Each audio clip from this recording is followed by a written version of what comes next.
Hello, friends. This is Dave Hurwitz, executive editor at ClassicsToday.com, here with fabulous concert programs number 66. Is that the way? Yes, 66. And number 9 in our series of the complete Dvorak symphonies, and then some.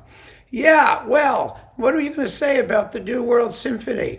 Everybody loves it. It's really right up there with the most popular symphonies ever written, like with Beethoven's Fifth and things like that. I mean, you just can't get more popular. And it's been that way since the day it was premiered in the early 1890s in Carnegie Hall. Even Dvorak was shocked. He wrote home and said, "Oh my God, it had a success a la Mascagni, Cavalleria Rusticana," which was like the biggest thing he could think of for being like a crazy popular success. And I mean, it's no wonder. The piece is just gorgeous, absolutely gorgeous, and brilliantly creative in so many different ways. It was not just Dvorak's last symphony, and it wasn't just like a postcard from the New World. It was also a lesson to American composers in what they could do with indigenous materials, at least Dvorak thought might become indigenous materials or be regarded as such. And the symphony is very curious in that respect, because one of the reasons everyone loves it is because its themes are so distinctive, but the forms in which Dvorak puts them are very strictly classical for the most part. The first movement has an exposition repeat, something Dvorak gave up doing way back around the time of the seventh. Well, he didn't have one in the seventh or eighth. The sixth, he said, don't do the repeat, don't do the repeat. In the New World, he wrote one specifically, which means you should always play it with the repeat. Originally it wasn't always played that way, but it usually is now, and it should be, because the first movement isn't very long. So you want to have that repeat. The slow movement, which became a faux spiritual going home, is beyond gorgeous. And Dvorak thought, well, maybe it's not like totally symphonic in the sense that it's all about the melody, but it was so beautiful he didn't care. And you've got a delightful scherzo and trio that has a nice little triangle part, and then a cyclical finale in which all the themes from all the other movements reappear in the course of the development section of the symphony, as well as the opening motto of the symphony, which is simply the first theme. Do, do, do, do, do, do, do, do, do. I mean, that motto recurs in every single movement, quite obviously. So Dvorak was trying to show something. He was trying to show his fellow composers in the US of A, and maybe in Europe or elsewhere, that, a little guy from Czechoslovakia, from the Czech lands, who could create these wonderful works, did it by looking to his own native music and by treating that music in the classical style. And for Dvorak, this was not like just some sort of, well, I don't know what to do with it. I'm going to use this style manufactured as a sort of rote technical device. It really meant something to him. For Dvorak, there was no contradiction in using these materials in classical way, in adopting classical forms and showing how appropriate they were to be used that way. I mean, that was Dvorak's point.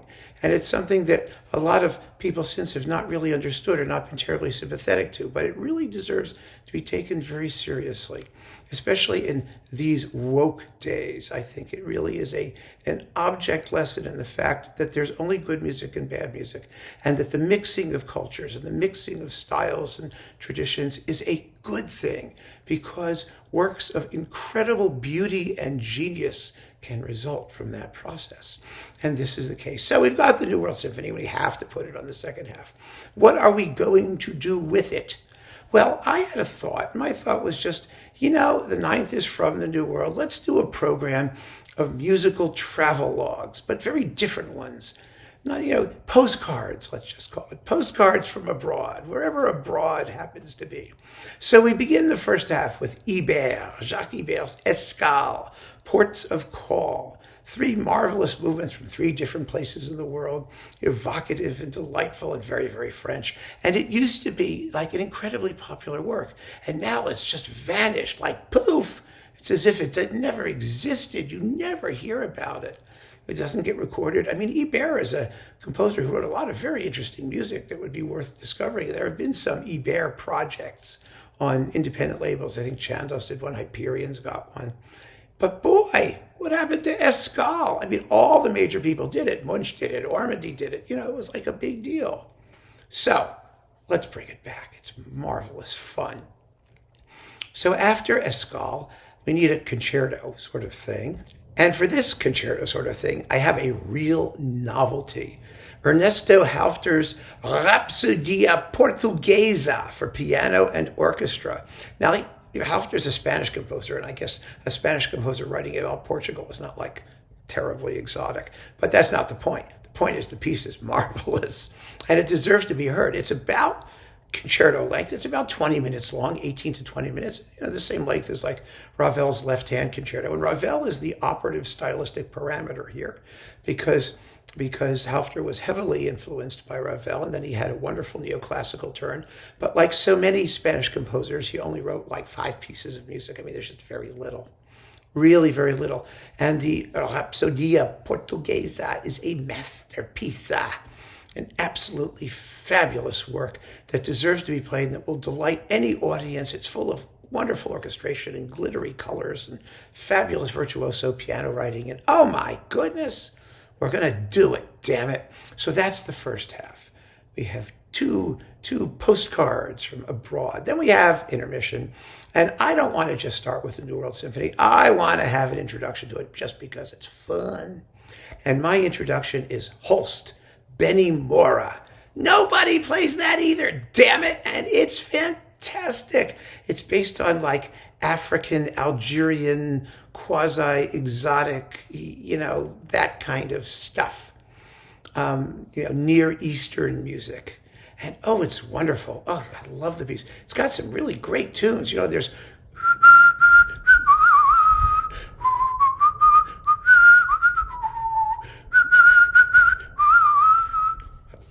Love it. And the finale is one of these exotic repetition minimalist pieces.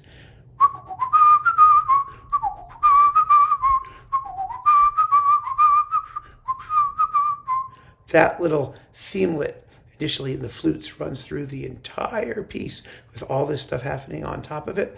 And then it just sort of patters away and just stops. So it ends quietly. That's why no one plays Beni Mora, I think, because it has a very, very deliberately indeterminate ending. It's sort of a foreshadowing, actually, of the planets, which has a similarly indeterminate ending.